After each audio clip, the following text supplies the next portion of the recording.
Olá pessoal, tudo bem com vocês?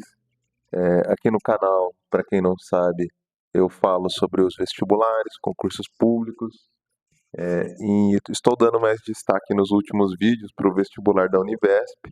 Para você que já acompanha o canal, você já deve ter visto outros vídeos. Eu resolvi a parte de português, a parte de história, e hoje eu estou aqui trazendo mais uma dica para quem vai fazer o vestibular. A gente vai resolver a parte de inglês, que entre as dicas que eu dei também é uma matéria muito importante para você garantir a sua aprovação. Só recapitulando rapidamente para você que está chegando agora no canal, o vestibular da Univesp, a prova ela tem 56 questões e uma redação. Geralmente, dependendo do polo que você escolhe, a concorrência não sendo tão grande, eu sempre recomendo para você estudar aquelas matérias que você tem mais facilidade e depois você tenta ali rever alguma coisa daquelas que você não tem tanta facilidade. Caso o seu tempo esteja muito apertado em relação a trabalho, cuidar da casa, dos filhos, outros compromissos, então eu sugiro que você estude mais para aquelas matérias que vão te dar mais pontos e depois, caso você consiga, você foca naquelas outras. Então, por exemplo, português, nós temos 10 questões. Português é uma matéria muito importante, eu diria que é a mais importante do vestibular, porque é aquela que vai te dar mais pontos. São 10 questões que tem português. Entre outras também, aquelas matérias que você consegue responder rápido. Por exemplo, a que eu trouxe aqui em inglês. Inglês não tem tantas questões igual ao português. Aqui a gente vê que vieram 6 questões de inglês para essa prova. Porém, são questões que você consegue resolver rápido, como a gente vai ver. Então, você já vai garantir um ponto. Então, se a gente for alinhar português, que em geral cai bastante em interpretação de texto e questões relativamente fáceis, e inglês, só aí você já vai ter 16 pontos para conseguir.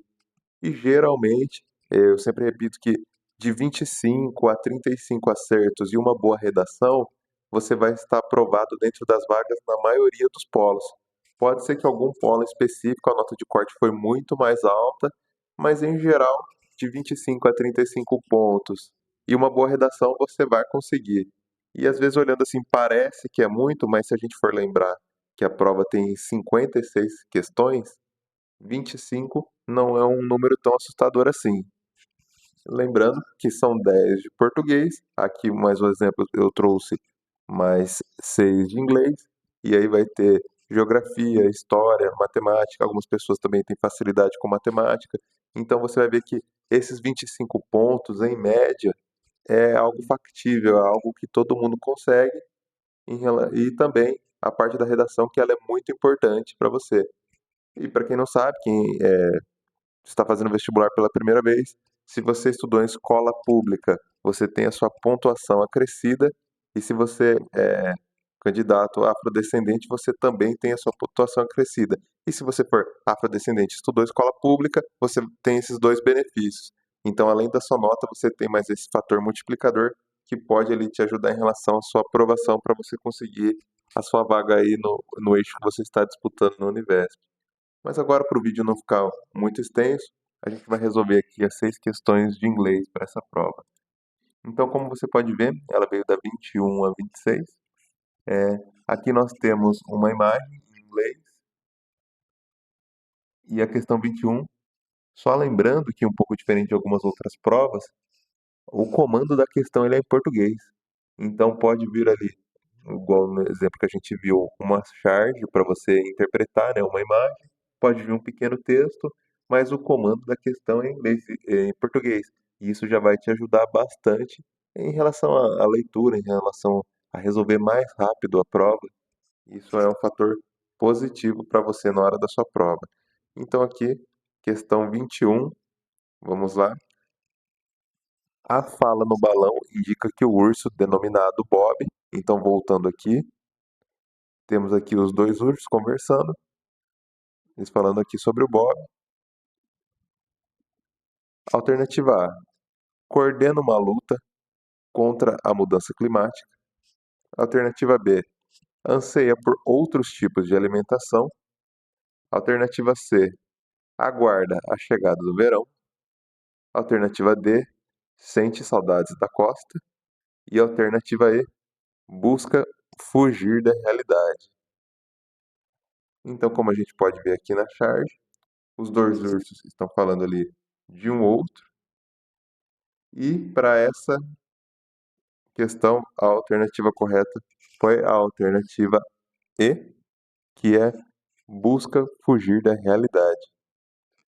Agora, indo para a questão 22, a palavra coping no topo da charge poderia ser substituída sem prejuízo de significado por, e aqui nós temos dealing, risking, running, stopping e playing. Então você poderia fazer por eliminatória no pior dos cenários. Playing, você lembra que é tocar, ou jogar, brincar. Stopping seria parar, parando. Running seria correndo. O risk eu não lembro com certeza. Mas para essa questão aqui de número 22, a resposta correta foi a alternativa A, dealing. Agora nós temos o primeiro texto em relação ao inglês, que nós vamos usar para resolver as questões do número 23 até o 25. Então eu não vou ler todo o texto para a gente não tornar esse vídeo muito longo. Você pode pausar esse vídeo se você quiser, eu deixo aqui na tela. Você pode ler o texto primeiro, pausa o vídeo, leia o texto e aí você tenta resolver comigo a questão a seguir. Então, questão de número 23, o sufixo able da palavra reachable, destacada no segundo parágrafo, indica. Então ele quer saber o que indica aquele sufixo. A. Ação improvável. B. Sensação de saciedade. C. Formação de substantivo. D. Indicação de capacidade. E E. Certeza de impossibilidade. Então, a questão de número 23, a alternativa correta é a alternativa D, indicação de capacidade. Agora, para 24, aqui ele traz uma sentença para nós, e fala que é referente ao segundo parágrafo. E qual é a ideia da sentença? Alternativa A, reforça a ideia de que tomadas de decisão na virada do ano são mais prováveis por se concretizarem. B, mostra que, após 21 dias de persistência, as novas atividades se tornam habituais. C, demonstra que qualquer resolução tomada nas festas de final de ano cai por terra no dia 21 de janeiro. D, indica, apesar da motivação de realizar novas atividades no início do ano, a maioria das pessoas não consegue mantê-las. E a alternativa E, refuta a ideia de que 3 semanas sejam realmente necessárias para solidificar um novo hábito. Então aqui, questão de número 24, a alternativa correta foi a alternativa D, indica que apesar da motivação, a realização de novas atividades no início do ano, a maioria das pessoas não consegue mantê-las. Questão 25, de acordo com o texto, para uma ação se tornar um hábito inconsciente, deve-se A. Acordar cedo. B. Manter repetição. C. Acompanhamento psicológico.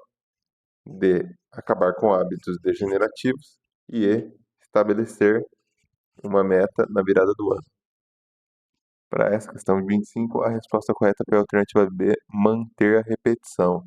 Como você pode ver até aqui, algumas das alternativas você consegue matar sem ter um inglês muito aprofundado. Então, voltando ali nas dicas do começo do vídeo, é por isso que eu indico em relação a português e inglês, você começar por elas no dia da sua prova, porque são questões que você consegue matar tendo uma boa interpretação de texto. Então, você pode começar por elas, porque você vai estar mais descansado. Então, vamos pegar um exemplo aleatório. Imagina você começar por matemática e depois fazer física, por exemplo.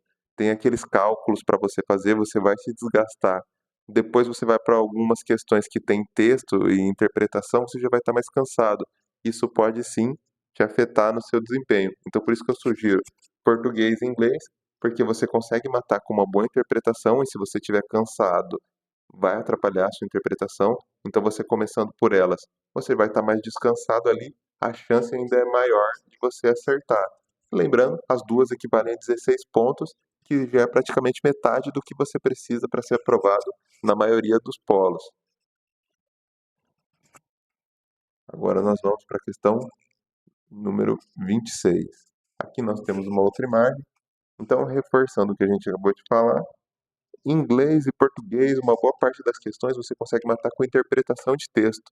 Então, mesmo que você não tenha um inglês muito aprofundado, minimamente o que você aprendeu na escola, e se você for resolver com calma, você consegue matar a questão. Então, a gente vai aqui, a gente vê a imagem, temos aqui o texto, e vamos para a questão 26. A página da rede social de onde foi retirado, o texto foi retirado, cria conteúdo cômico a partir de questões linguísticas. O humor no texto se constrói por a perda de sentido, b. equívocos na acentuação, c. variação ortográfica, d. incorreção semântica e e. trocadilho sintático. Essa questão, a última, de inglês, a resposta correta foi a alternativa C, variação ortográfica. Caso você esteja aí anotando as respostas que foram corretas e vai assistir esse vídeo novamente, você pode perceber que dificilmente as alternativas elas ficam se repetindo muito. Então, caso você já tenha visto outros vídeos em relação à técnica de chute, a técnica de chute para essa banca aqui, para esse tipo de prova, é uma boa pedida sim. Então, ao final da sua prova, você vai contar ali quantas questões você. Aí, claro, você tem que ter certeza que acertou. Você não pode ter chutado muitas e depois fazer isso que não vai dar certo. Agora, vamos supor que você, com certeza, marcou ali 35 questões, por exemplo, 7 de cada alternativa. E você vê qual você marcou menos. Na hora que você for chutar, você vai chutar todas naquela que você marcou menos. Mas para isso, lembrando, você tem que ter certeza das que você marcou e minimamente saber alguma coisa. Então, se você acertou algumas, você consegue acertar outras no chute. Agora, se você já não acertou com certeza as que você fizer, fica difícil depois você fazer essa técnica de chute, porque você não vai ter muito ali do que extrair. Você pode ter errado algumas questões e isso vai te induzir a marcar no chute uma outra alternativa que estaria errada. Mas vale a pena você se aprofundar um pouquinho nessa técnica de chute. Se você quiser comentar aqui embaixo no vídeo, eu faço um outro vídeo explicando como essa técnica de chute, como ela pode te ajudar, mas lembrando que você precisa saber minimamente um pouco do conteúdo para que ela funcione. Você não vai, por exemplo, para uma prova sem saber nada e achar que ela vai te aprovar.